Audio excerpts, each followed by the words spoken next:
Mga kabida, sa magandang oras po sa lahat, welcome po sa aking channel. Ito po, magbigay lang po tayo ng reaction po, mga kabida. Dito po sa pinaka-latest na presidential survey po, ng Tanjiri po, mga kabida, Okay? Nilampaso po muli, mga kabida, ni Vice President Sara Duterte, yung kanyang mga kalaban po dito, mga kabida. Mas tumaas pa po yung kanyang ratings po dito. Okay? Mula sa 43% noong unang survey at ngayon po ay nasa 48% na po, mga kabida, Okay, eto, babasahin ko lang po itong article po ng ArcLight, mga kabida, Voters preference ni VP Sara tumaas sa 48% sa bagong Tanjiri survey. Ayan. Tumaas sa 48% ang voter preference ni VP Sara sa pinakabagong presidential preference survey ng Tanjiri. Ito ay 5 puntos na pag-angat mula sa naitalang 43% noong Pebrero. Ayon sa survey, lumakas ang suporta kay Duterte matapos ihayag ni Rafi Tulfo na hindi siya tatakbo sa mas mataas na posisyon sa halalan ng 2028 at mananatili na lamang sa Senado.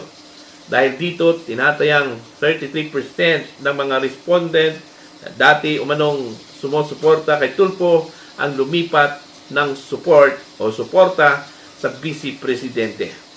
Mas kapansin-pansin mga kabida, ang paggalaw ng suporta sa hanay ng mga babaeng botante at sa ilang lugar tulad na lamang ng National Capital Region at Northern Luzon.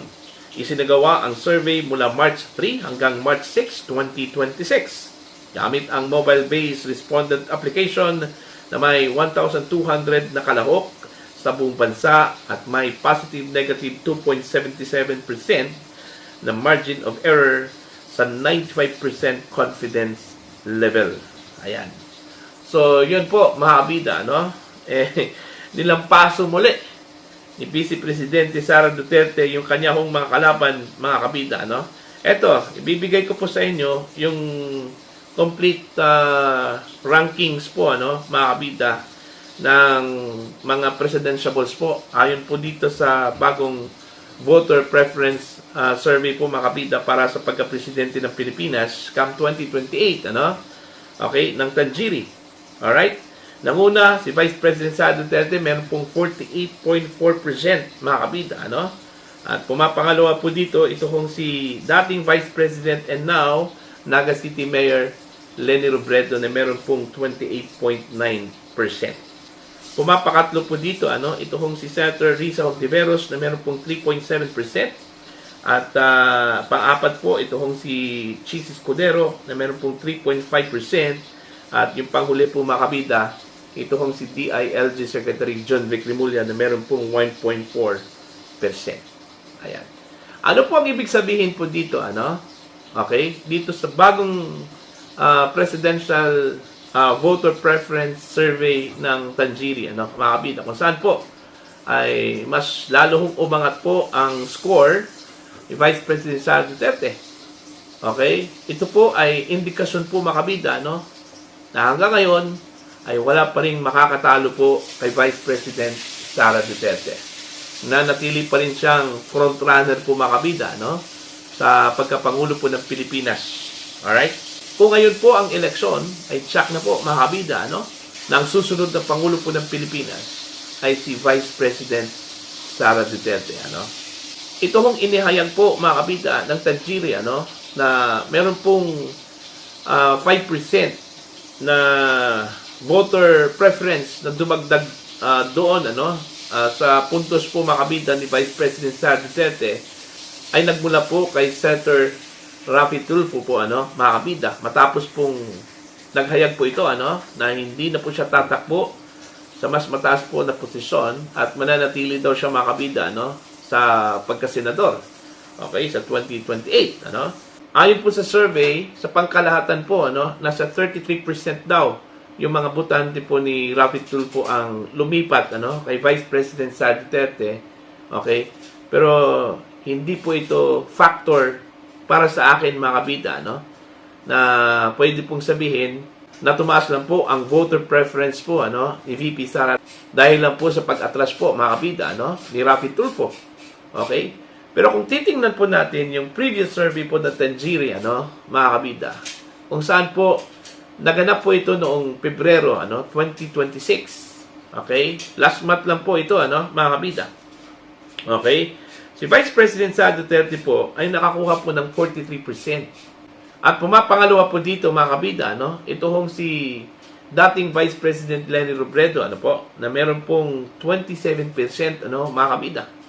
Okay? Samantalang ito hong si Rafi Tulfo, nakakuha lamang ng 15%. Okay? Kung titingnan po natin yung kanyang score sa previous survey mga kabida, napakalayo po ang gap, between Duterte and Rafi Tulfo.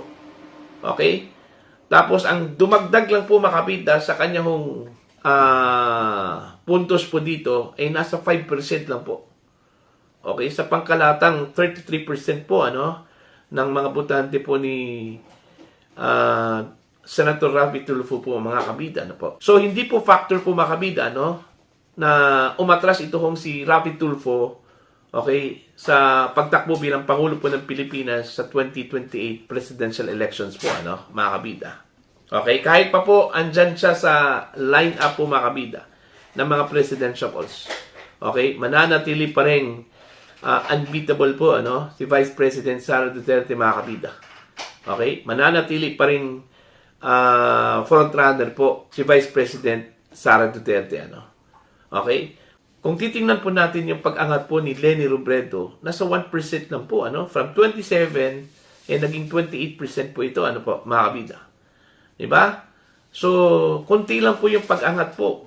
Kung ikumpara po sa pag-angat po, mga kabida, po, ni Vice President Sara Duterte, At, very surprisingly po, mga kabida, po, ito hong pagpasok po ni Cheese Escudero, na nakakuha po ng 3.5%.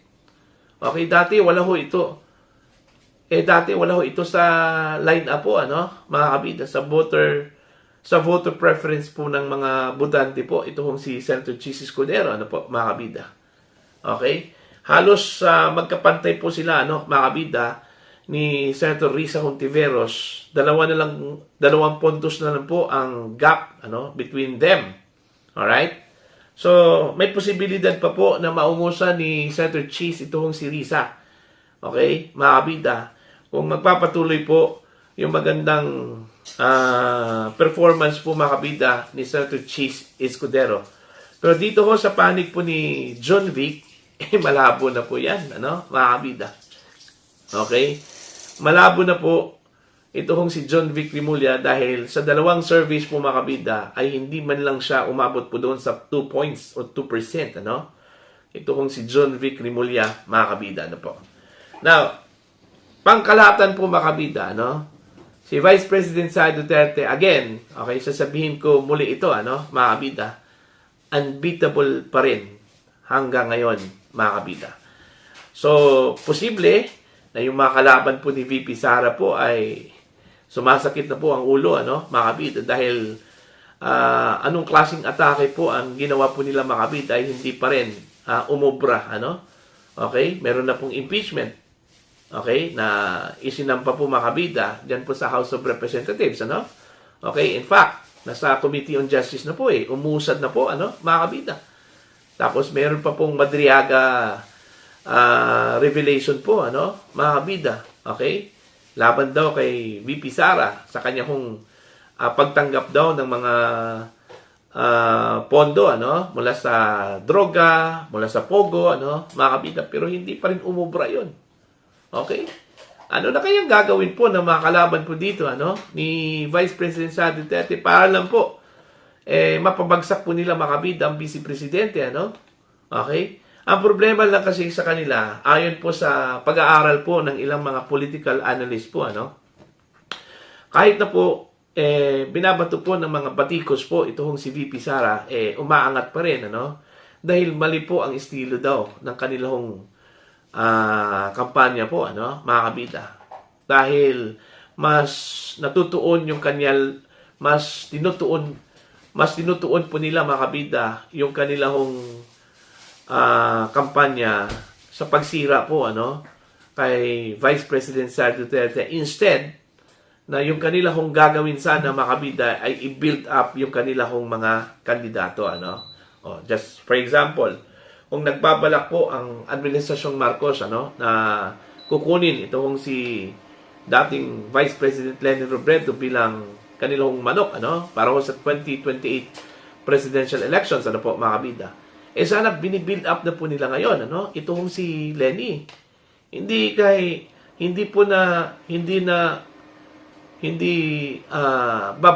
babanat po sila against the Vice President po mga kabida. Okay? Ang nangyari kasi ngayon, pinagtutulungan po nila itong si VP Sara po mga kabida. Kaya ang resulta, yung sympathy vote po ng mga tao napunta doon kay Vice President Sara Duterte. Alam naman po natin dito sa Pilipinas mas mahilig po ang mga Pilipino mga kabida doon po sa mga ang tawag yung gidawdaog na doon po sa mga personalidad na inaalipusta po mga kabida. Okay, pinagdidiskitahan. Mas lalo hong doon po sila papanig mga kabida, yung mga Pilipino. Okay, hindi po yan naisip po ng mga political strategies po ng Marcos administration o di kaya ng kakampings mga kabida. Okay, yun po yung nangyari pinagtutulungan po nila. At ang hindi po maganda po dito mga kabida, parang nagkaroon po ng alliance po itong kakampings, Liberal Party with the administration mga kabida which is, ang tingin po ng ilan po mga kabida, parang tumaliwas po doon sa kanilang prinsipyo po mga kabida. Mula sa pagiging anti-Marcos, naging pro-Marcos na po. Dahil lang po sa pagnanais po mga kabida na pabagsakin po itong si Vice President Sara Duterte, mga kabida. So, yun po, ito, kung magpapatuloy po yung strategy po ng administrasyon ng Pinklawan po, mga kabida, mas lalo silang bumaon po dito sa mga future surveys po, ng mga survey firms patungkol sa pagkapangulo po ng Pilipinas mga kabida come 2028 presidential election po Okay? Para po sa inyo po ang inyong opinion at pananaw po dito muling pag-angat po mga kabida at paglampaso po ni Vice President Sara Duterte sa kanyang mga katunggali po mga potential candidates mga kabida para po sa 2028 presidential elections. Please comment down. Sa mga hindi pa po subscriber po sa akin channel, please subscribe. Just click the subscribe button, click the notification bell, click all para updated po kayo mga kabida sa aking mga uploads. Maraming salamat po sa inyo lahat.